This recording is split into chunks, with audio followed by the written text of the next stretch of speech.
இது ஃபர்ஸ்ட் மலேசியாவின் செய்திகள் உங்களுக்காக.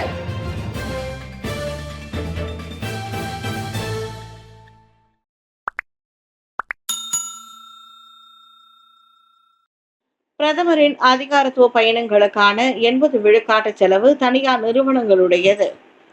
அண்மையில் 5 நாடுகளுக்கு பிரதமர் மேற்கொண்ட அதிகாரத்துவ பயணங்களுக்கான செலவுகளில் 70 முதல் 80 விழுக்காட்டை அதே பயணங்களில் பங்கெடுத்து தனியார் நிறுவனங்கள் ஏற்றுக்கொண்டன. வெளிநாட்டு அலுவல் பயணங்களுக்காக செலவுகள் முடிந்தவரை விவேகமாக நிர்வகிக்கப்படுவதை உறுதி செய்யும் அரசாங்கத்தின் அணுகுமுறைக்கு ஏற்ப இது அமைவதாக டாக்டர் ஸ்ரீ அன்வார் இப்ராஹிம் தெரிவித்தார். பயண செலவை ஏற்றுக்கொண்ட நிறுவனங்களுக்கு இந்நாட்டில் வர்த்தகம் மற்றும் முதலீட்டு நலன்கள் இருப்பதாக அவர் சொன்னார். பெட்ரோனஸ், சப்ரா எனர்ஜி, இன்சான், புரோட்டான் போன்ற நிறுவனங்களுடன் அழைத்து செல்லும் புதிய முறையின் கீழ் அவை பயண செலவை ஏற்றுக்கொள்கின்றன. அரசாங்கம் இறக்குமதி ஏற்றுமதியில் அவற்றுக்கு உதவுகிறது. மக்களவையில் பிரதமருக்கான நேரடி கேள்வி நேரத்தின் போது டாக்டர் ஸ்ரீ அன்வார் இப்ராஹிம் அவ்வாறு கூறினார். தாலிபான் பேராளர் குழுவை வரவேற்று உபசரிப்பதா? கல்வி அமைச்சருக்கு குவாங் யங் கேள்வி. தாலிபான் தலைமையிலான ஆப்கானிஸ்தான் கல்வி அமைச்சின் பேராளர் குழுவின் மலேசிய வருகை குறித்து கல்வி அமைச்சர் ஃபட்லினா சிட்டிக் விளக்கம் அளிக்க வேண்டும். டிஏபி தேசிய தலைவர் லிம் குவாங் யங் அவ்வாறு கேட்டுக்கொண்டுள்ளார். இணைய ஊடகம் ஒன்றில் பார்த்துதான் அப்பேராளர் குழுவின் வருகையை குறித்து தாம் தெரிந்து கொண்டதாக கூறிய குவாங் யங், அது பொதுவில் அறிவிக்கப்படாதது பல்வேறு கேள்விகளை எழுப்பி இருப்பதாக சொன்னார். ஒரு நாடாளுமன்ற உறுப்பினராக மட்டுமல்லாமல் மனித உரிமை, குறிப்பாக பெண்களின் கல்வி உரிமை குறித்து அக்கறை கொண்டவன் என்ற வகையில் தாம் அவ்விவகாரத்தை எழுப்புவதாக குவாங் தெரிவித்தார். மலேசியாவுடன் தூதரக உறவில்லாத ஒரு நாட்டின் பேராளர் குழுவை அனுமதிக்க வேண்டிய அவசியம் வந்ததென்ன? அதைவிட உலகில் பள்ளிகளிலும் பல்கலைக்கழகங்களிலும் பெண்களுக்கு கல்வி வாய்ப்பை மறுக்கும் ஒரே நாடு இந்த ஆப்கானிஸ்தான் தான். தாலிபான்களின் அக்கொள்கை பாலின வெறிக்கு சமமாகும் என்பதால் ஆப்கானிஸ்தான் பேராளர் குழுவின் வருகை குறித்து ஃபட்லினா மலேசிய மக்களுக்கு விளக்கம் அளிக்க வேண்டும் என குவாங் யங் வலியுறுத்தினர். ஜொஹூர் பாசிர்குடாங் மாவட்ட தமிழ் பள்ளிகளின் முத்தமிழ் விழா. 200 மாணவர்கள், 150 ஆசிரியர்கள் என கடந்த நவம்பர் 18ஆம் தேதி திங்கட்கிழமை பாசிர்குடாங் மாவட்ட முத்தமிழ் விழா மாசாய் தமிழ் பள்ளியில் மிக விமர்சையாக நடைபெற்றது. பாசிர்குடாங் மாவட்ட தலைமை ஆசிரியர் மற்ற ஏற்பாட்டில் 30ஆம் ஆண்டு நடைபெற்ற விழாவில் பாசிர்குடாங் மாவட்டத்தை சேர்ந்த 10 தமிழ் பள்ளி மாணவர்கள் களம் இறங்கி இந்த திறமைகளை வெளிப்படுத்தினர். இவ்வருட முத்தமிழ் விழா குழு மற்றும் தனிநபர் பேட்டியாளர்களான நன்னெறி கழகத்தை நன்னெறி கதை கூறும் போட்டி, இசை பாடல், தனித்திறன் போட்டி, தன்முனை போட்டி, கட்டுரை எழுதும் போட்டி, அறிவுகோல போட்டி, நாடக போட்டி, நடன போட்டி என பல போட்டிகள் இதில் இடம்பெற்றன. இதில் தனிநபர் போட்டிக்கான சுழற்கிணத்தை மவுண்ட் ஆஸ்டின் தோட்ட தமிழ் பள்ளியும், குழு போட்டிக்கான சுழற்கிணத்தை பெர்மாஸ் ஜெயா தமிழ் பள்ளியும் கைப்பற்றின. வெற்றி பெற்ற பள்ளிகள் மாவட்டத்தை பிரதிநிதித்து நவம்பர் 23ஆம் தேதி ஜொஹூர் மாநில அளவிலான விழாவில் கலந்து கொள்ள உள்ளனர். மஸ்ஜித் இந்தியா நில அமிழ்வுக்கு திடீர் வெள்ளம் காரணம் அல்ல, அமைச்சர் சலிஹா. ஆகஸ்ட் மாதம் ஜாலான் மஸ்ஜித் இந்தியாவில் நிகழ்ந்த நில அமிழ்வு சம்பவத்திற்கு கோலாலம்பூரில் ஏற்பட்ட திடீர் வெள்ளம் காரணம் அல்ல. அந்த நேரத்தில் அடைமழையால் சில சம்பவங்கள் தற்செயலாக நிகழ்ந்ததாக கூட்டரசு பிரதேச அமைச்சர் டாக்டர் சலிஹா முஸ்தபா கூறினார்.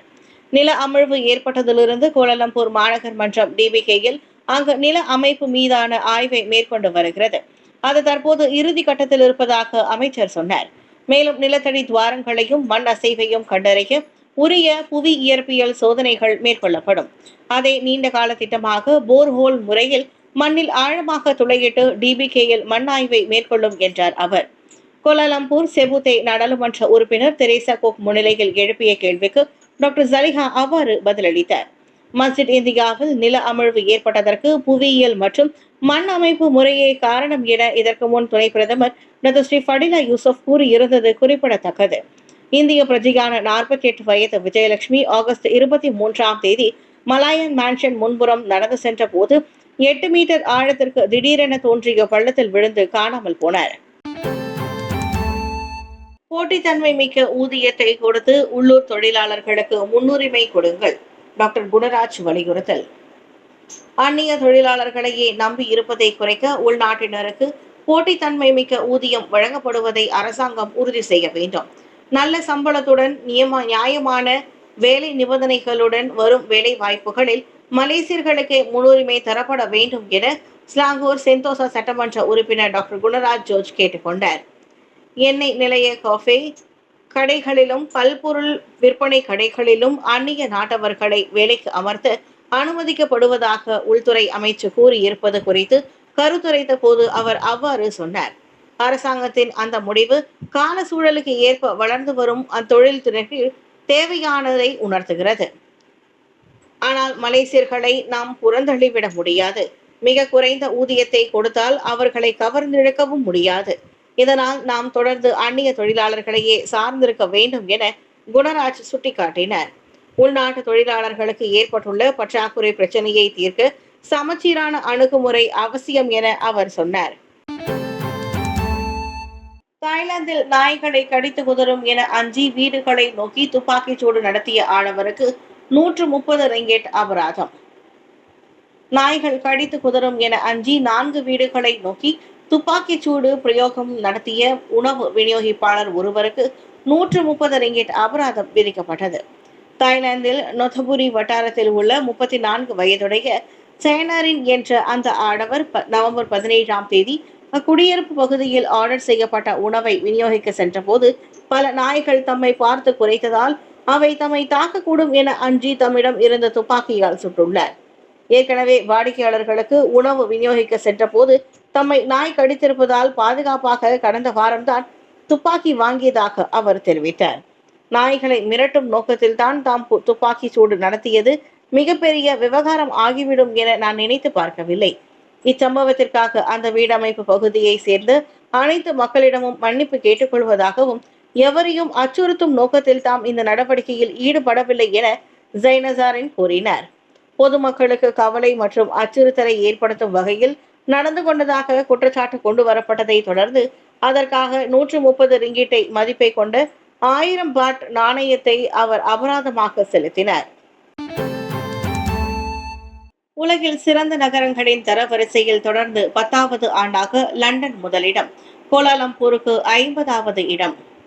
உலகின் சிறந்த நகரங்களின் தரவரிசையில் லண்டன் தொடர்ந்து 10வது ஆண்டாக முதலிடத்தை தற்காத்துக் கொண்டதோடு தென்கிழக்கு ஆசிய நகரங்களில் கோலாலம்பூர் 50வது இடத்தை பெற்றது. நியூயார்க், பாரிஸ் மற்றும் டோக்கியோவை பின்னுக்கு தள்ளி பிரிட்டிஷ் தலைநகரான லண்டன் தொடர்ந்து உலகின் தலை சிறந்த நகரமாக தேர்வு பெற்றது. சிங்கப்பூர் 5வது இடத்தையும் பாங்காக் 32வது இடத்தையும் பிடித்தன. சொத்துடைமை, சுற்றுலா மற்றும் பொருளாதார மேம்பாடு ஆகியவற்றில் உலகளாவிய ஆலோசகரான ரெசிடென்ஸ் மூலம் தரவரிசைகள் தொகுக்கப்பட்டன. இது தவிர 1 மில்லியனுக்கும் அதிகமான மக்கள் தொகை கொண்ட நகரங்கள் மதிப்பீடு செய்யப்பட்டன.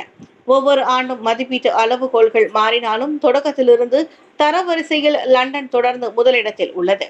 பல வகைப்பட்ட கலாச்சார பாரம்பரியம், வலுவான வணிக உள்கட்டமைப்பு மற்றும் ஒப்பிட முடியாத வாழ்க்கை தரம் ஆகியவற்றிற்கு லண்டன் உலகளாவிய ஈர்ப்பை இந்த தரவரிசை எடுத்து காட்டுகிறது. இந்த ஆண்டு தரவரிசையில் முன்னணி கருத்து கண்காணிப்பாளர் இப்போஸ் உடன் இணைந்து முதன்முறையாக ஒரு முக்கிய மெட்ரிக் பொது கருத்தையும் உள்ளடக்கியிருந்தது. 30 நாடுகளில் 22,000க்கும் மேற்பட்ட நபர்களிடம் இருந்து பகுப்பாய்வுக்கான தரவுகளும் சேர்க்கப்பட்டன. பினாங் தீவின் வடபகுதியில் 14 மணி நேரம் நீர் விநியோகம் தடை. பினாங் தீவின் வடக்கே கடற்கரை பகுதிக்கு அருகே உள்ள சுமார் 37,000 பயணிட்டாளர்கள் அடுத்த வியாழக்கிழமை 14 மணி நேரம் நீர் விநியோக தடையை எதிர்நோக்குவார்கள். திட்டமிடப்பட்ட நீர் விநியோக தடை அடுத்த வியாழக்கிழமை இரவு 10 மணி தொடங்கி மறுநாள் மதியம் வரை தொடரும் என பினாங்கு நீர் விநியோகிப்பு கழகம் வெளியிட்ட அறிக்கையில் தெரிவித்துள்ளது. பாதுபெரிங்கி நீர் சுத்திகரிப்பு மையத்தின் நுழைவாயில் குழாயில் ஒன்றில் 900 மில்லிமீட்டர் ஸ்லூஸ் வால்வ் பழுதடைந்துள்ளதால் அதற்கு பதிலாக புதிய 900 மில்லிமீட்டர் வால்வ் பொருத்தப்பட்டுள்ளது. பாதிக்கப்படும் பயணிட்டாளர்கள் நீர் விநியோக சேவைகள் சீராக்கும் வரை இரவிலும் மறுநாள் காலையிலும் பயன்படுத்துவதற்கான தண்ணீரை சேமித்து வைக்குமாறு பினாங்கு நீர் விநியோக கழகம் வலியுறுத்தியுள்ளது. டுங்கோன் சாலையில் மூட்டையிட சிரமப்பட்ட ஆமையை கடற்கரை பகுதியில் விட்ட இளைஞருக்கு பாராட்டு குவிகிறது. டுங்கோனில் பந்தாய் தெலுகுலி மார்க் கடற்கரைக்கு அருகே உள்ள சாலையில் ஆமை ஒன்று முட்டையிடுவதற்கு சிரமப்பட்டதை கண்ட இளைஞர் ஒருவர் அந்த ஆமையை கடற்கரை பகுதிக்கு கொண்டு சென்று விட்ட காணொளி வைரலானதை தொடர்ந்து அவருக்கு சமூக வலைதளங்களில் நெட்டிசன்கள் பாராட்டுகளையும் வாழ்த்துக்களையும் தெரிவித்து வருகின்றனர். நேற்று இரவு 10 மணி அளவில் கார் ஓட்டி சென்ற போது தனது காரை நிறுத்தியபடி ஒருவர் கையால் செய்கை காட்டுவதை கண்டதாக 53 வயதுடைய தெங்கு அசீஸ் என்பவர் தெரிவித்தார்.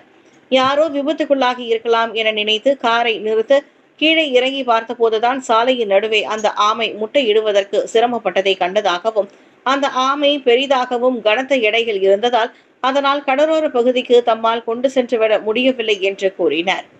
அங்கு வந்த இளைஞர் அந்த ஆமையை மனிதாபிமானத்தோடு கடற்கரை பகுதிக்கு கொண்டு விட்டதால் அந்த ஆமை உயிர் தப்பியுள்ளதாக அசீஸ் தெரிவித்தார். கடற்கரையில் இருந்து சுமார் 400 மீட்டர் தொலைவில் உள்ள சாலைக்கு செல்லும் முன் ஆமை முட்டையிட மேலே நின்றிருக்கலாம் என நம்பப்படுகிறது. அழிந்து வரும் அபூர்வ வகை குரங்கு பஹாங் காட்டு பகுதியில் கண்டுபிடிப்பு. லாட்டாங் செனகா எனப்படும் அழிந்து வரும் அரிய வகை குரங்குகள் பஹாங்கில் உள்ள பல்வேறு காட்டுப்பகுதிகளில் கண்டுபிடிக்கப்பட்டுள்ளது. மலேசியா துன் உசைன் ஆன் பல்கலைக்கழகத்தை சேர்ந்த ஆய்வாளர்கள் குழுவினர் இந்த குரங்குகளை கண்டுபிடித்தனர். இந்த முக்கியமான கண்டுபிடிப்பு இவ்வாண்டு நவம்பர் மாதம் அமெரிக்காவின் ஜெனரல் எத்னோபிரைமட்டாலஜி சஞ்சிகையை வெளியிட்டுள்ளது. இந்த ஆய்வுக்கு துன் உசைன் ஆன் மலேசிய பல்கலைக்கழகத்தின் அறிவியல் மற்றும் தொழில்நுட்பத்துறை சேர்ந்த இணை பேராசிரியர் டாக்டர் முகமது அப்துல் லத்தீப் அபுபகார் தலைமை ஏற்றிருப்பதோடு PhD மாணவர்களும் சேர்ந்து இனவியல் அணுகுமுறை மற்றும் DNA பகுப்பாய்வு ஆகியவற்றை பயன்படுத்தினர். இலைகளை உண்ணக்கூடிய இந்த வகை குரங்குகள் இதற்கு முன்பு ஜொகூர் வனப்பகுதிகளில் சுமார் 500 மட்டுமே இருந்ததாக பதிவு செய்யப்பட்டிருந்ததாக முகமது தெரிவித்தார். இக்குரங்கு வகைகள் கூட்டு சுபாவத்தை கொண்டவையாக இருப்பதோடு இயற்கை பாதுகாப்புக்கான அனைத்துலக ஒன்றியத்தையும் சிவப்பு பட்டியலின் கீழ் அழிந்து வரும் உயிரினங்கள் பட்டியலில் சேர்க்கப்பட்டுள்ளன. இவ்வாழ்விடங்களான காட்டுப்பகுதி அழிக்கப்படுவது மற்றும் வேட்டையாடுதல் போன்ற பல்வேறு அச்சுறுத்தல் அபாயங்களை இந்த குரங்கு இனம் எதிர்நோக்கியுள்ளது. உடல் அதிரடியாக முதுமை அடைகிறது. ஒன்று 44 வயதில், மற்றொன்று 60 வயதை எட்டும்போது ஆய்வு. கண்ணாடி முன் நின்று முகம் பார்க்கும்போது சில நேரங்களில் திடீரென நாம் வயதான தோற்றத்தில் இருப்பது மாதிரி உணர்ந்திருப்போம். ஆனால் அறிவியல் இதற்கு பதில் அளித்திருப்பது ஸ்டான்ஸ்போர்ட் பல்கலைக்கழக மரபியல் மற்றும் தனித்துவ மருத்துவ மையத்தின் அண்மைய ஆய்வில் தெரிய வந்துள்ளது. அதாவது மனிதர்கள் தங்களது வாழ்வில் குறிப்பிட்ட 2 வயதில் தங்களின் தோற்றத்தில் அதிரடி மாற்றத்தை காண்கின்றனர். முதல் முறையாக 44 வயதில் நடக்கும், இரண்டாவதாக 60 வயதை எட்டும்போது நடக்கும் என்றார் அவர். 108 பேரிடம் தோல், மான், இரத்தம், மூக்கு, வாய், சவ்வு மாதிரிகளை ஆண்டு கணக்கில் சேகரித்து ஆய்வாளர்கள் மூலக்கூறுகளை நுணுக்கமாக ஆய்வு செய்தனர். அவர்களில் 81 விழுக்காட்டினர் மூலக்கூறுகளில் மொத்தம் 44 வயதிலும் பின்னர் 60 வயதிலும் அதிரடி மாற்றம் தென்பட்டது. 40களுக்கு மத்தியில் கெஃபைன், மதுபானம், இதய நோய்கள், தோல் நோய்கள் மற்றும் தசைகளின் செயலிழப்புகள் போன்றவற்றால் பாதிக்கப்படும். அவ்வயதில்தான் மது, கொழுப்பு உள்ளிட்ட உணவுகள் ஜீரணம் ஆவது சிக்கல் ஏற்படுகிறது. அதே 60 வயதில் பிற நோய் எதிர்ப்பு சக்தி குறைவது, சிறுநீரக செயல்பாடுகள் பாதிப்படைவது, அல்சைமர் எனும் முதுமை மறதி நோய் தாக்குவது போன்றவை ஏற்படலாம் என்பது இந்த அதிரடி மாற்றத்திற்கான காரணமாக இருக்கலாம். இதில் குறிப்பிடத்தக்க அம்சம் என்னவென்றால், பெண்களிடம் காணப்படும் மாற்றங்களுக்கு மாதவிடாய் நிற்பதே முக்கிய காரணம் என்பதே பரவலாக கருத்து நிரூபிக்கப்படவில்லை. மின்சார வாகனமாக மாறுவதை முன்னிட்டு புதிய சின்னத்தை அறிமுகப்படுத்திய ஜாகுவார் நிறுவனம்.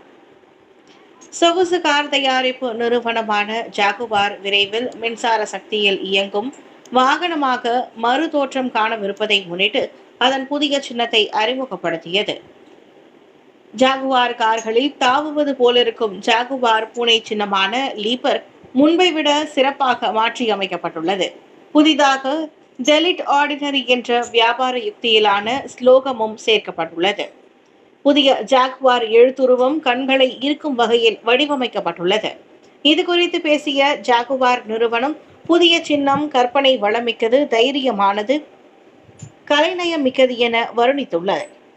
பிரிட்டன் முழுவதும் கிளைகளை கொண்டுள்ள ஜாகுவார் மின்சார வாகனங்களுக்கு மாறும் திட்டத்தை 2021 அறிவித்தது. டாடா மோட்டார்ஸுக்கு சொந்தமான அந்நிறுவனம் 2026 3 புதிய மின்சார வாகனங்களை அறிமுகப்படுத்தும். அதற்கான முன்னோட்டமாக புதிய கார்களின் விற்பனையை ஓராண்டுக்கு முன்பே சந்தையில் இருந்து மீட்டு கொண்டு விட்டது. புதிதாக வரவிருக்கும் மாடல்களுக்கு பழைய மாடல்களுக்கும் ஓர் இடைவெளி இருப்பதை உறுதி செய்யவே அவ்வாறு செய்யப்பட்டுள்ளது.